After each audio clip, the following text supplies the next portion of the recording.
Ah. Je suis ravi que tu m'aies convaincu de venir, mon frère. Comme tu l'as dit, ça vaut le coup même si papa a été un sale con. En fait, ce n'est pas ce que j'ai dit. J'ai fait preuve d'empathie envers mon petit frère, papa, pour essayer de le convaincre de venir. Ce n'est pas grave. Ah bon? Tu crois que c'est ce qu'il faisait? Songe à tout ce qu'Amenadiel a enduré ces dernières années. L'angoisse qu'il a ressentie en pensant qu'il n'était plus dans tes bonnes grâces. Il a quand même perdu ses ailes qui définissaient ce qu'il était. Là, tu t'emballes un peu. Avant de comprendre qu'il s'infligeait tout ça à lui-même. Tu n'aurais pas pu nous dire qu'on fonctionnait comme ça, au lieu de laisser ton fils préféré s'imaginer qu'il était puni et que c'était un raté. Lucifer, s'il te plaît. Non, mais t'en fais pas, mon frère. On se fait tous torturer. Au nom des voies impénétrables de notre cher père. Et, par exemple, papa, est-ce que tu vas enfin nous expliquer pourquoi, d'un coup, l'enfer n'a plus besoin d'être surveillé maintenant?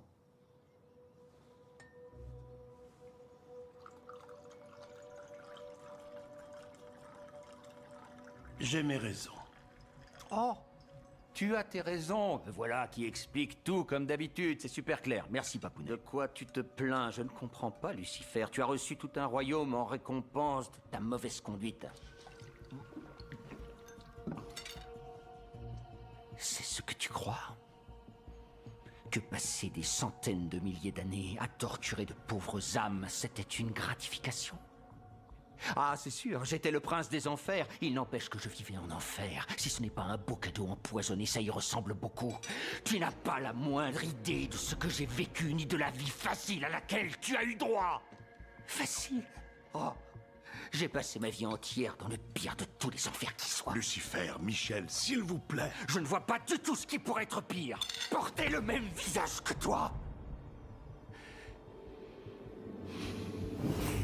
Je vais te dire, quand ton jumeau est celui qui apporte la lumière, tu te rends vite compte que tu n'as pas d'autre choix que de vivre dans l'ombre. On nous a distribué les mêmes cartes, on a le même visage, les mêmes épaules, sauf que sur les tiennes, tu portes un poids de hargne si énorme que tu en as fait ton identité. Oh non, non, non, il est en parfaite santé, ne vous laissez pas duper. C'est toi et toi seul qui portes la responsabilité d'être tel que tu es. Lucifer. Oh, le responsable, c'est toi. Michel. Voyons, non, c'est tout toi, espèce de résidu de faux enfants.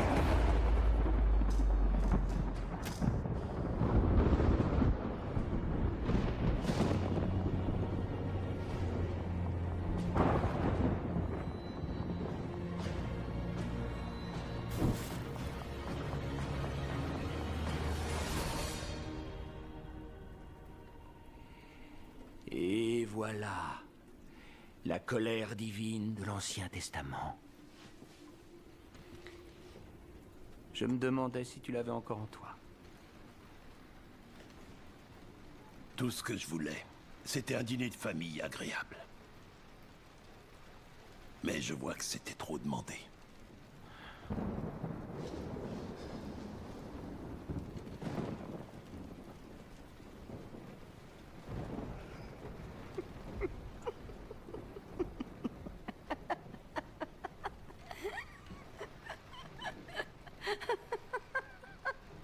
Le poulet. J'ai compris. J'ai compris, c'est votre plat préféré. Et c'est pour ça que tout a un goût de poulet.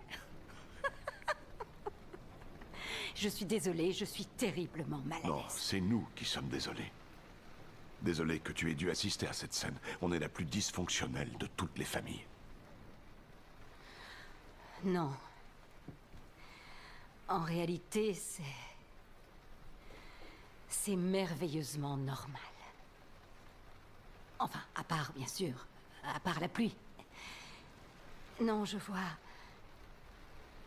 3 fils qui recherchent l'amour de leur père et qui ont l'impression de ne pas en recevoir. J'en veux pas de l'amour de papa. Ce que je veux, c'est seulement qu'il reconnaisse qu'il est un mauvais père. On peut rêver, puisque c'est justement ça qui fait de lui un mauvais père. Bravo, docteur, vous êtes toujours aussi Non, perspicace. ce n'est pas tout à fait ce que je cherchais à dire. C'est comme d'habitude. Je te trouve un peu injuste. S'il te plaît, mon frère, est-ce que tu es les vrais Charlie comme papa nous a élevés? Eh bien, je... Sois franc.